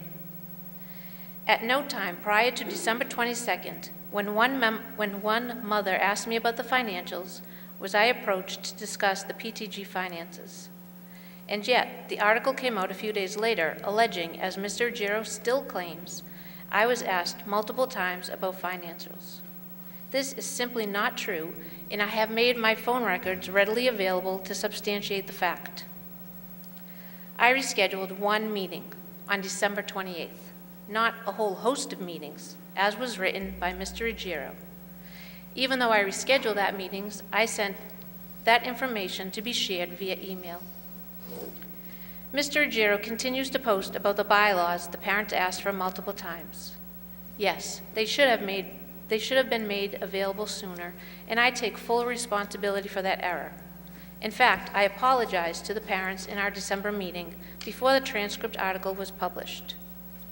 Further, the current executive board had began discussing how the bylaws need to be amended even before we heard the Superintendent Belson's suggestion in his report. We look forward to incorporating Superintendent's recommendations. Bylaws were not mentioned in my speech when I addressed Mr. Ruggiero's accusations and defamations. Mr. Ruggiero claims that the PTG buried the fine for late taxes. However, the executive board at the time did not. It was reported immediately to the principal of the school, who is no longer there. We paid the penalties and have been in compliance ever since. Mr. Gio is now claiming on social media that all of this went down before he was sworn in, and he therefore was acting as an ordinary citizen. If that were true, he would not have introduced himself to me on the phone as Mr. Ruggiero, Medford School Committee member. The transcript article on December 26, 2017 was titled, "New School Committee Member, Parents Raise Questions About McGlynn Elementary PTG." The transcript editors wrote on Friday, "If newspapers fail to report on statements and actions made by our elected officials, whom we vote for, and whose salaries we pay in taxes, everybody loses." Mr. Ruggiero was identifying himself and acting as a school committee member despite not being sworn in yet. Part of the role of the school committee for the Medford Public Schools is to vote to set the policy, set the budget, and to hire the superintendent and evaluate his or her work for the Medford Public Schools. Whether he was acting as a school committee member or member-elect is utterly inappropriate for him to publicly berate and single out a member of the PTG, especially when based on unfounded accusations and misinformation. Even after the investigation's findings of no malfeasance, he continues to perpetuate the lies and misinformation on social media as recently as Friday. Mr. Ruggiero seems to want it both ways, running for cover as an ordinary citizen when criticized for his handling of the situation, and then asserting as a public official he has a duty to get involved. As a public official, doesn't he have an obligation to set all the community to Doesn't he have an obligation to all in the community to set an example and exercise sound judgment and ensure that which he elevates as a public concern is carefully reviewed before making unfounded accusations and personally attacking individuals in the community? I would like to also make you aware of a parent among Mr. Ruggiero's group who sent a threatening and harassing email to our president last Friday morning. I have copies of that email here for you to review. In this email, despite the discussions and recommendations last week, this father continues to berate the PTG and threatens to call the school department officials and the Medford transcript if his demands are not met and on his timeline. I think that we are in agreement there are improvements that can and should be made, and I and the rest of the PTG board look forward to making those improvements with the administration in updating the bylaws and reporting procedures. However, in the meantime, it is concerning that we continue to be threatened and harassed by parents who are unwilling to accept that there was no malfeasance. Again, we are all volunteers doing the best that we can to plan, facilitate, and staff events and fundraisers for all of the students in our school. Being threatened and harassed is unacceptable, and it is counterproductive. I thank you for your time again this evening and hope that this matter can move on to discourse and results in benefits for all stakeholders, most especially our students and teachers. Thank you, Ms. Wright. Thank you. Can I give you that? Mr. Ruggiero. So this statement will not change any minds. Those that know me and my commitment to transparency already know my work ethic. I shall try my best. We're having trouble hearing you. Oh, excuse me, I'll speak a little louder. This statement will not change any minds. Those that know me and my commitment to transparency already know my work ethic. For the rest, I shall try my best to open my heart and write as honestly as I can about this situation. Words matter. I've spent the past few weeks meditating on the words I've settled upon. I've prayed to help me see any terrible mistake that I might have made. I've spent sleepless nights rereading the article in the transcript and my quotes in them and searching my motivations. While I now have access to more means of dealing with these situations in the future as a school committee member, as a private citizen from the bottom of my heart, I regret nothing. Here's why. I want to live in a city where every resident is free to challenge those in positions of power, even me. It may seem like a silly thing to believe that a treasurer or a president of a PTG occupies a position of power, but they do. Every group that works inside of our schools and inside of our city government occupies a position of power. As a candidate, I came across a $6,092 mistake that many many people did not know about. While I appreciate the treasurer's statement that she made the community aware, it seems that the issue was buried. In my opinion, this mistake should have been reported to the parents of Medford in 2014 when it happened, and not just maybe a small group of members of the PTG, but to the wider community at all.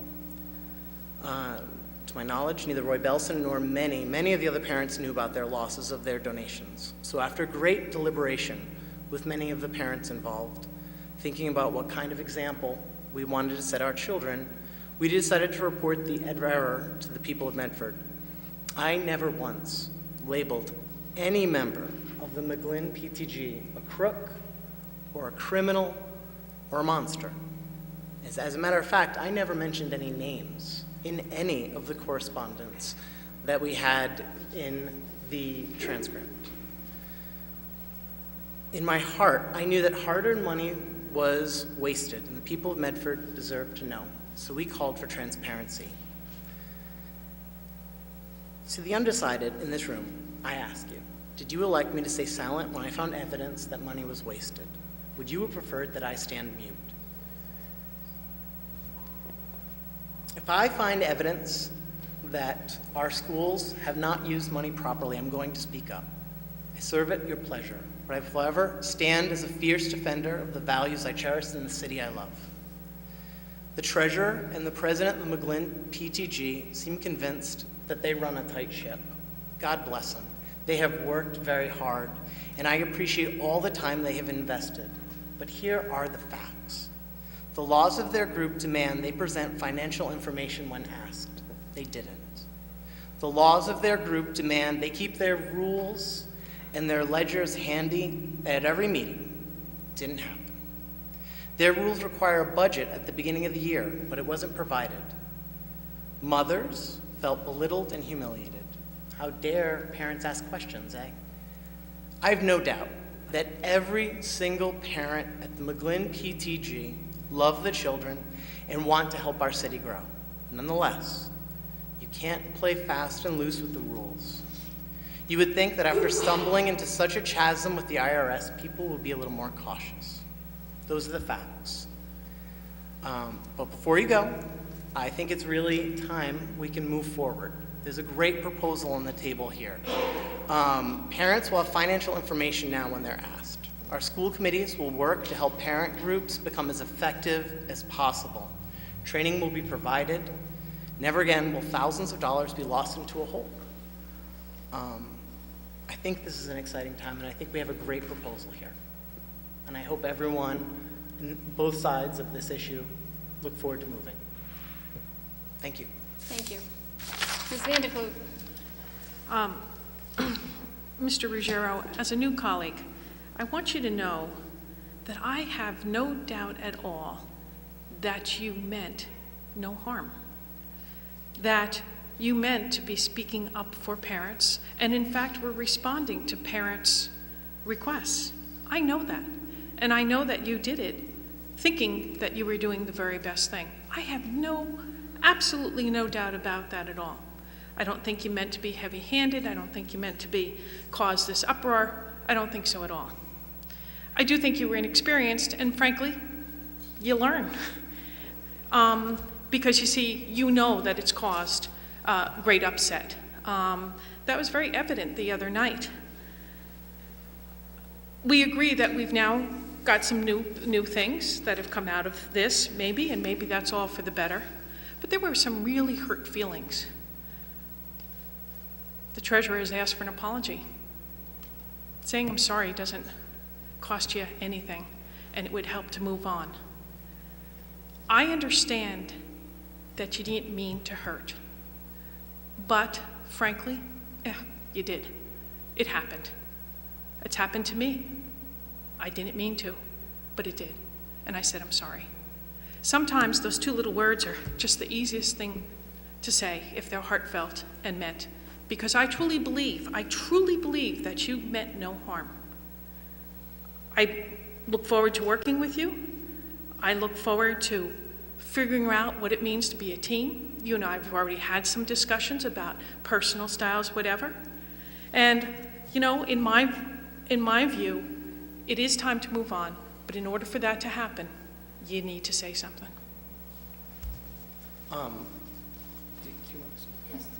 Hi, my name is Bailey Shindell. I live at 46 Washington Street. I am a parent of a kindergartner at the McGlynn School. At the beginning of this year, I started going to PTG meetings and was very excited about being part of the McGlynn PTG. I've done lots of kind of community building work in the past in lots of different forums, and so I was excited to, you know, share my skills with the PTG. I felt the need to speak tonight. I don't have anything prepared because I feel like this situation has been, I've gathered with other parents to work with McGlynn PTG, and I feel like our position has been misrepresented in this forum. I feel like we've been looked at as parents who came in and just try to take over everything without listening or trying to get an idea of what the process was for participating in this organization. I've spent the last couple days, it's not finished yet, but putting together a timeline of how we engaged or attempted to engage with this organization that's well documented through emails and summaries of meeting. I mean, I basically have a practice from my experience of writing summaries after every meeting that I attend. So I just want to say that, you know, we have documentation to show that each step of the way we approach and continue to approach the leadership of the McGlynn PTG and ask them to work with us, and we are still being met with contention even to this day. I personally felt, I mean, the most recent thing was these minutes that happened from the last meeting were posted. There wasn't any process or approval of the minutes before they were posted in a public forum.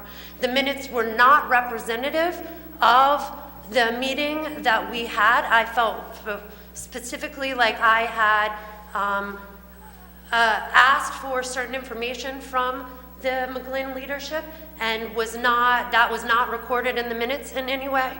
I then have emailed the McGlynn leadership, again, in each email really trying to say how much I just really, still to this day, really want to work with this group and know by whatever process put in front of me to make changes and to provide things for our children. And my email was not, or has not been responded to, or my concerns have not been addressed. There's been, throughout this entire process, I've received conflicting information on how things are done, which then that information, after finally receiving the bylaws, was conflicted with the bylaws themselves. These are very concerning things that were happening. I also want to say that when we started looking at the finances, it was only because we wanted to get an understanding of what the money was being spent on, mostly so we could be like, yes, this is what they do. And we're told, you know, we do stuff, but we've asked several times, like, get a list of what you do. And we do stuff, the finances and the minutes from the meetings that I've requested several times would help me put together a better picture so I could brag about what they do when I try to promote the McGlynn PTG. I don't think it's unreasonable for me to want to have a better understanding of the organization that I want to get involved in. And I think right now I'm speaking for myself, but I think the sentiment I'm putting forth is representative of other parents that I've been working with. We want to grow this organization. We want to do great things for the McGlynn students, and we want to do that by working with these women. And we need to be brought in. I guess that's all I also actually want to speak to the $6,000 mistake, and I absolutely believe it was a mistake, but I'm really concerned about the fact that that money had to be paid out of McGlynn PTG funds, and McGlynn PTG funds are raised from the parents of our school. The parents that we've already talked about not necessarily have a lot of finances. So I do think it's important that if we as a group are asking parents for money, that we're telling them where it's going. And I don't think any of the parents that bought pies in 2014, 15, whenever that fund was actually paid, like, were aware that $6,000 of their money was going to pay for this mistake. And I think that's a fair thing for them to have knowledge of. Thank you so much. Thank you. I want to Okay, respond on the briefly. motion, this has been, is there another individual that'd like to speak? Hopefully I'll be the last one. We'll Okay. be done. My name's Carrie Cropper. I'm at 61 Dudley Street, and I was also one of the kindergarten parents. I wanted to say that we keep getting referred to as 4 kindergarten parents. That makes me sound like I'm not knowledgeable. 3 of the kindergarten parents own their own businesses. We are well aware of how finances should work. Anyone here is going to say it's just as important what comes out of the kitty as what goes in. And that was the question we were asked. When Bailey was just talking about the meeting minutes, to put in the meeting minutes that I asked about pizzas, I think is not a fair representation of when I say what do we spend our money on for expenses, for fundraisers. I didn't get up to speak last time during our last meeting because I realize that our PTG board has every right to protect the culture of the PTG. And Jane had every right to speak about that she was hurt and that she was offended and she felt attacked. That's their right. It was my right and our parents' right to be given bylaws.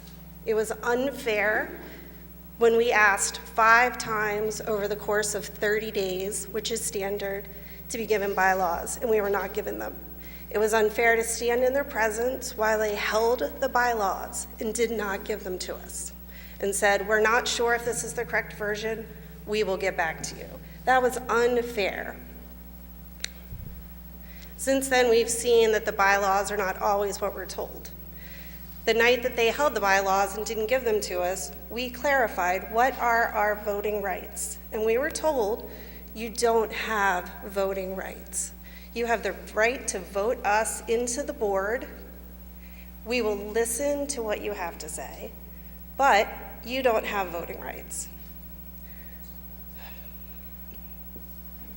This is America. It's a democracy, right? Like, we should have some sort of voting rights. Bailey asked after that meeting, and we got the bylaws. It clearly says, at least by our interpretation, that we should have some voting rights. It said there should be a budget. Anything outside of that budget, we get to vote on. And that's what we've been fighting for.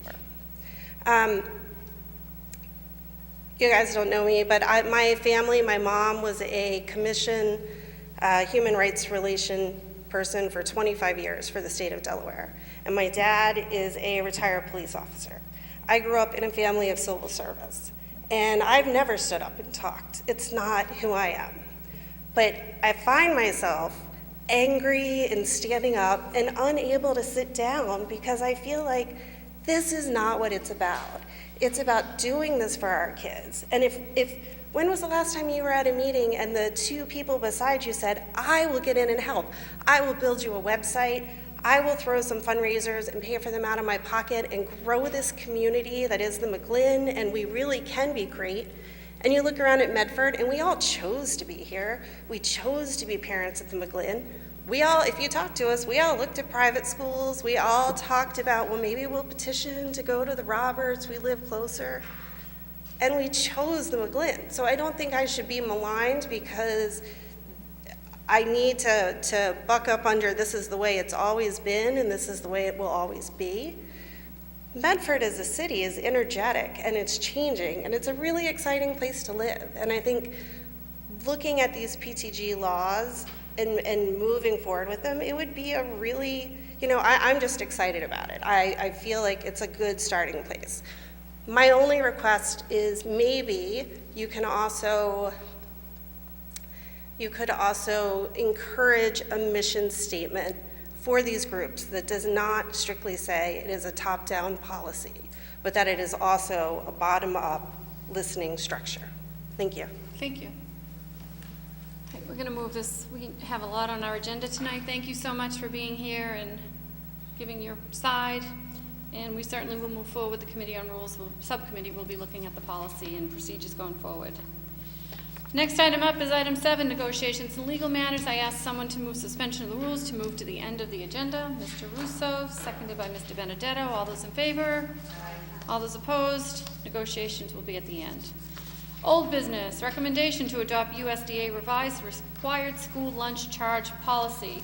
As you know, in our committee of the whole last week, we asked Ms. Patterson to make a few more adjustments to the policy. Tonight, we have with us the final version. Mr. Superintendent, just briefly. I believe we made the adjustments you asked for, the amounts and the thresholds in the area, so I'd ask that you approve it. Is there a motion on the floor for approval, offered by Ms. Mustone, seconded by Ms. Kretz? Roll call vote on the policy change. We announced them, we announced them in the Committee of the Whole, and we'll publish the policy online as well. Okay. Mrs. Tibetan? Yes. Mrs. Brett? Yes. Mrs. Jones? Yes. Mr. Ruggiero? Yes. Mr. Russo? Mrs. Vanderpool? Yes. Mayor Burke? Yes, 7 in the affirmative, 0 in the negative, motion passes. Also, during our Committee of the Whole, we voted in executive session to adopt a wage increase for our sub-cafeteria workers who are currently being paid $11 per hour. It will go up to $13 per hour. That paper has been moved out of executive committee and is before the body to adopt. Motion for approval by Ms. Vanderkloot, seconded by Ms. Mustone. Roll call vote, please. Mrs. Tibetan? Yes. Brett? Yes. Mrs. Mustone? Yes. Mr. Ruggiero? Yes. Mr. Russo? Yes. Mrs. Vanderpool? Yes. Mayor Burke? Yes, 7 in the affirmative, none in the negative, motion passes. Communication, recommendation to approve overnight field trip. We have an overnight, let me see, I'm sorry, what I had in front of me. Ski trip with Tufts Mountain Club. The trip has been approved by the headmaster. This is from Medford High School, and the required forms have been submitted and approved. Is there a motion for approval? Yes. Motion for approval by Ms. Kretz. Mr. Benedetto. Thank you. On this, I reviewed it, and I didn't see a sign-off from the school nurse, so it says the email is attached. And the email that it's attached only says, please provide me with a list of students so that way I can let you know if there's any medical. There was no official write-off. So if you look. Can I speak to that? I'm the person. Yes, in charge of certainly. field Name and trip. address, Hi. please. How are you? Hi, how are Committee you? members, Mayor Burke, Superintendent. Yeah, I don't have the list of students yet because I wasn't able to finalize the list until I got approval of the committee, so. Yeah, this is my point. With the new paperwork that we just required everybody to fill out, is you need a list of students going before you send it out for permission slips, so you don't have the list until it's approved. So it's like a catch-22? No, aren't we supposed to approve the trip before they can go to their students to? Right, but the way that the form does, it asks for the list of students when they're filling out the form, so that way they can get the approval from the nurse. And I think other schools are having this issue as well, that I've been told about.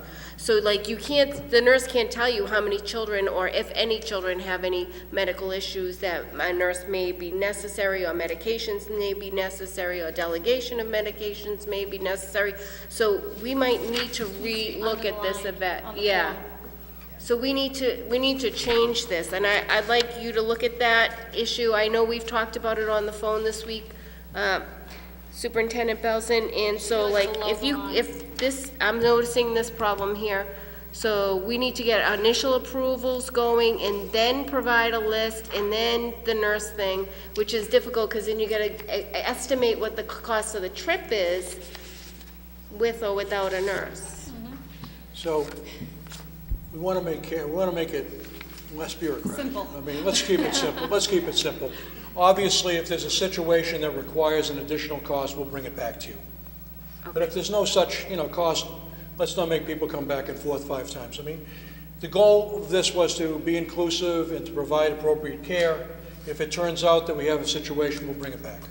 Right, I agree with that, but just make sure that everybody approving this and all teachers filling this out know that, like, it says here that you have to have a nurse's signature, and if someone's trying to fill this out correctly, the teacher is gonna say, I can't get the signature, or a curriculum director signature, and it only says one is, what if it's, it's getting tricky for people. I'm getting phone calls about it, so it's getting tricky for people. Well, we'll move through it. I mean, there are some people that, resist any. Look, earlier this evening, you were telling me that I'm making things too bureaucratic for the PTO. Right. I'm telling you, you're making things too bureaucratic for the corporate teachers and everything like that. No. We'll work it out. But this is a bigger issue. I want, if there's a change necessary, because we just approved this, then we need to make those edits and make it easier for our staff. I'm not trying to make it harder. I'm trying to take it down. Obviously, the nurse has indicated it's okay until she sees something specific, so. It's the list. And if something comes up, we'll bring it back, that's all. Is there a motion on the floor for approval of the trip by Ms. Kretz, seconded by Ms. Mustone? Roll call vote. Mrs. Tadano? Yes, of course they can go. Kretz? Yes. Mrs. Mustone? Yes. Mr. Ruggiero? Yes. Mr. Russo? Yes. Mrs. Van Der Kloot? Yes. Mayor Burke? Yes, 7 in the affirmative, 0 in the negative. Have fun. All right, Sebastian, we'll see you at the trip. In Oh, addition, Sebastian's going? Oh. yeah. In addition to that, I would like a motion to send this to the Rules Committee to review this paperwork and make it more streamlined for all of our teachers. On the motion to send to Rules Committee, as seconded by Mr. Russo. All those in favor? All those opposed? Motion carries. All right, new business, School Committee resolution. Be it resolved that the Medford School Committee express its sincere condolences to the family of Karen Pirro. Mrs. Pirro was the mother of Medford High School Administrative Assistant Lisa Bowler. Be it resolved that the Medford School Committee express its sincere condolences to the family of Peggy Dunford. Ms. Dunford was the wife of vocational teacher Robert Drobnik. Be it resolved that the Medford School Committee express its sincere condolences to the family of Colleen Hallisey. Ms. Hallisey was the owner of Colleen's Ice Cream Shop and an active community participant. Be it resolved that the Medford School Committee express its sincere condolences to the family of Joseph McAdam. Mr. McAdam was the father of retired high school teacher John McAdam. If we could all, we have an addition. Joseph Navetta, who was the husband of Angela Navetta, a retired secretary. Also condolences on the passing of Joseph Navetta, who is the husband of Angela Navetta, who's a retired school department employee. All please rise for a moment of silence on the passing of these citizens.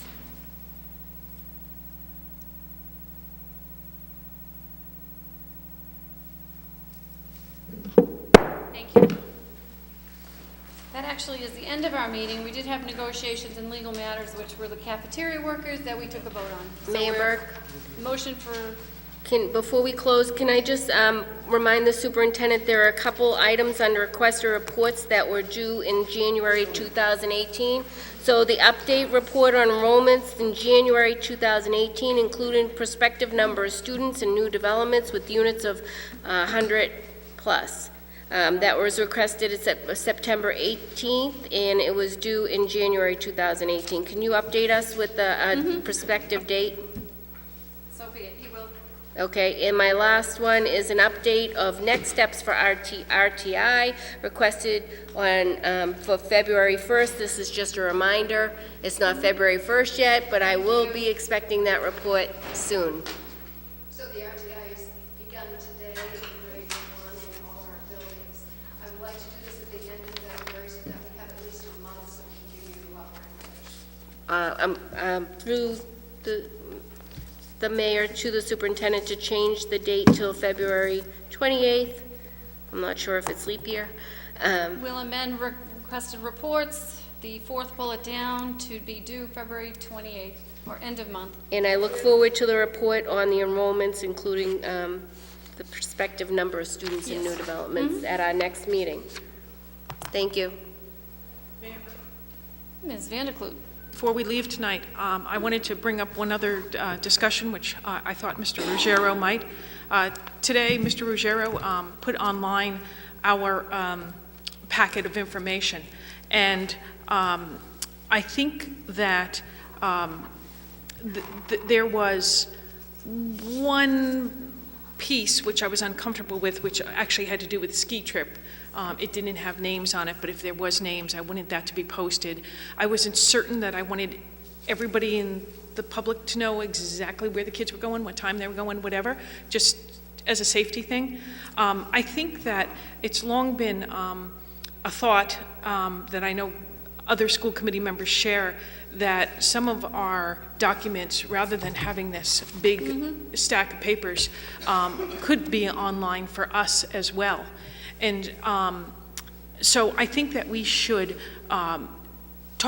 I think we should take both things together, figure out, there were some questions about afterwards, which people in the public raised, which I certainly wouldn't have thought about, so it was interesting input of saying, how do you best post our information for our meetings? So I'd like to make a motion, maybe in conjunction with Mr. Ruggiero, that we search how we're going to effectively put our documents online, both for the public and also so that we can minimize the amount of paper that we have for our meetings. As a long-term school committee member, I can tell you that I could devote, I mean, whole rooms, buckets fills of these exist, and frankly, it's just way too much. So. As I mentioned to Mr. Ruggiero earlier, I spoke to the superintendent earlier today about that, the possibility of us going paperless with an iPad to do our work, and in the same time, when they're uploading the files for us, they can upload it to the school website for all to see what the backup is to the agenda item. So the superintendent and I are going to work on that. Okay, I made a motion. Do we want to just officialize it? Sure. We moved that issue to the Community Relations Subcommittee because a number of people have talked to me about how can we publicize our policies more effectively in conjunction with our online. Sure. We'll include that in the amendment. On the motion that this be moved to the Community Relations Subcommittee. On the motion, all those in favor? Aye. All those opposed? Motion carries. Motion to adjourn.